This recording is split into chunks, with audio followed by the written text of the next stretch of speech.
जय श्री कृष्णा। आइए सुनते हैं आज रविवार के दिन सूर्य देव की महिमा। पौराणिक कथा के अनुसार भगवान श्री सूर्य समस्त जीव जगत के आत्म स्वरूप हैं। यही अखिल सृष्टि के आदि कारण हैं। इन्हीं से सबकी उत्पत्ति हुई है। पौराणिक संदर्भ में सूर्य देव की उत्पत्ति के अनेक प्रसंग प्राप्त होते हैं। यद्यपि उनमें वर्णित घटनाक्रमों में अंतर है, किंतु कई प्रसंग परस्पर मिलते जुलते हैं। सर्वाधिक प्रचलित मान्यता के अनुसार भगवान सूर्य महर्षि कश्यप के पुत्र हैं।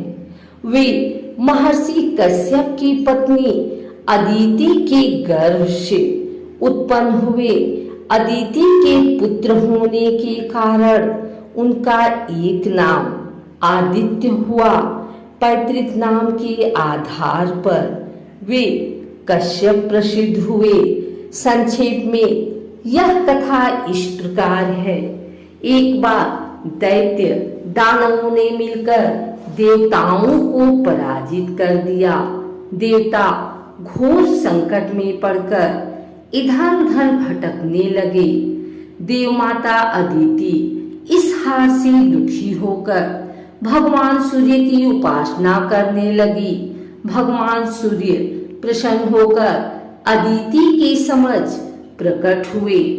उन्होंने अदिति से कहा, देवी तुम चिंता का त्याग कर दो, मैं तुम्हारी इच्छा पूर्ण करूंगा तथा अपने 1000वें अंश से तुम्हारे उदर से प्रकट होकर तेरे पुत्रों की रक्षा करूंगा। इतना कहकर भगवान सूर्य अंतर ध्यान हो गए। कुछ समय के उपरांत देवी अदिति गर्भवती हुई। संतान के प्रति मोह और मंगल कामना से अदिति अनेक प्रकार के व्रत उपवास करने लगी। महर्षि कश्यप ने कहा, अदिति तुम गर्भवती हो, तुम्हें अपने शरीर को सुखी और पुष्ट रखना चाहिए, परंतु यह तुम्हारा कैसा विवेक है कि तुम व्रत उपवास के द्वारा अपने गर्भांड को ही नष्ट करने पर तुली हो। अदिति ने कहा, स्वामी आप चिंता न करें, मेरा गर्भ साक्षात सूर्य शक्ति का प्रसाद है, यह सदा विनाशी है।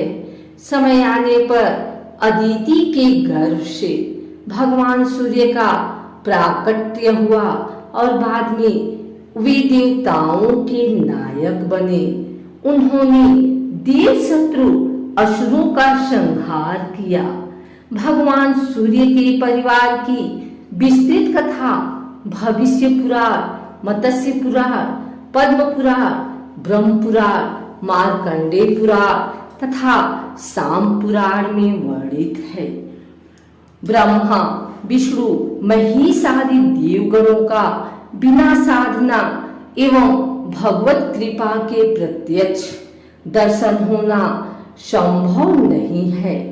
शास्त्र के आज्ञा अनुसार केवल भावना के द्वारा ही ध्यान और समाधि में उनका अनुभव हो पाता है, किंतु भगवान सूर्य नित्य सबको प्रत्यक्ष दर्शन देते हैं।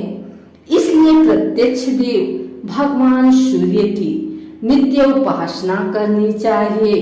वैदिक सूक्तों, पुराणों तथा आगमादि ग्रंथों में भगवान सूर्य की नित्य आराधना का निर्देश है। मंत्र महोदधि तथा विधारणों में भगवान सूर्य के 2 प्रकार के मंत्र मिलते हैं। प्रथम मंत्र ओम घृणी सूर्यादित्या तथा द्वितीय मंत्र ओम ह्रीं घृणी सूर्यादित्या। श्री ह्रीं महालक्ष्मी प्रियच्छ। भगवान सूर्य के अर्घदान की विशेष महत्व है। प्रतिदिन प्रातः काल रक्त चंदनादि से मंडल बनाकर तथा ताम्र पात्र में जल, लाल चंदन, चावल, रक्त पुष्प और कुशादि रखकर सूर्य मंत्र का जप करते हुए भगवान सूर्य को अर्घ्य देना चाहिए। सूर्यार्घ्य का मंत्र ओम एहि सूर्य सहस्त्रांशो तेजोराशे जगत्पते अनुकंपय मां भक्त्या गृहार्घ्य दिवाकर है। अर्घ्यदान से प्रसन्न होकर भगवान सूर्य आयु, आरोग्य, धन धान्य, यश, विद्या, सौभाग्य, मुक्ति सब कुछ प्रदान करते हैं। भगवान विराट के नेत्र से जिनकी अभिव्यक्ति है, जो लोग लोचन के अधिदेवता हैं, जो उपासना करने पर समस्त रोगों, नेत्र दोषों, ग्रह पीड़ाओं को दूर करके उपासक की संपूर्ण कामनाओं को पूर्ण करते हैं। अनादिकाल से भारतीय कर्मनिष्ठ द्विजाति जिन्हें प्रतिदिन अपनी अधर्जलि निवेदित करते हैं, जो समस्त चराचर जगत के जीवनदाता और संपूर्ण प्राणियों के आराध्य हैं, उन ज्योति घन जीवन, उष्णता और ज्ञान के स्वरूप भगवान सूर्य नारायण को हमारा सत सत नमन। दृश्य सूर्यमंडल उनका एक स्थूल निवास है। विश्व में कोटि कोटि सूर्यमंडल हैं। विज्ञान आकाश गंगा के प्रत्येक तारक को सूर्य कहता है। हमारे गगन की आकाश गंगा के पीछे कितने ही निहारिका मंडल हैं। सब आकाश गंगा हैं, सब सूर्यों से जगमगाती हैं। कोई नहीं जानता उनकी संख्या कितनी है। उन सब सूर्यों के अधिष्ठाता भगवान नारायण ही हैं। श्री सूर्य नारायण की आराधना इसी रूप में आराधक करते हैं। महर्षि कश्यप लोक पिता हैं। उनकी पत्नी देव माता अदिति के गर्भ से भगवान विराट के नेत्रों से व्यक्त सूर्यदेव जगत में प्रकट हुए। सूर्यमंडल का दृश्य रूप भौतिक जगत में उनकी दीनी है। विश्वकर्मा की पुत्री संज्ञा से उनका परिणय हुआ। संज्ञा के 2 पुत्र और एक कन्या हुई। श्राद्धदेव वैवस्व मनु और यमराज तथा यमुना जी। संज्ञा भगवान सूर्य के तेज को सहन नहीं कर पाती थी। उसने अपनी छाया उनके पास छोड़ दी और स्वयं घोड़ी का रूप धारण करके तप करने लगी। उस छाया से शनैश्चर, सावर्णी मनु और तप्ती नाम की कन्या हुई। भगवान सूर्य ने जब संज्ञा को तप करते देखा तो उन्हें तुष्ट करके अपने यहाँ ले आए। संज्ञा के बड़वा घोड़ी रूप से अश्विनी कुमार हुए।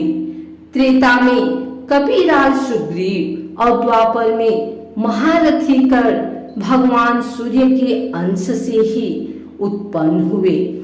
पक्षीराज गरुड़ के बड़े भाई विंतानंदन अरुण जी भगवान सूर्य के रथ को हाँकते हैं। रथ में 7 उज्ज्वल घोड़े जुटे हैं। अहर्निश यह रथ पूर्ण वेग से चलता रहता है। शौर्य सिद्धांत भी वस्तुतः सूर्य को गतिशील मानता है।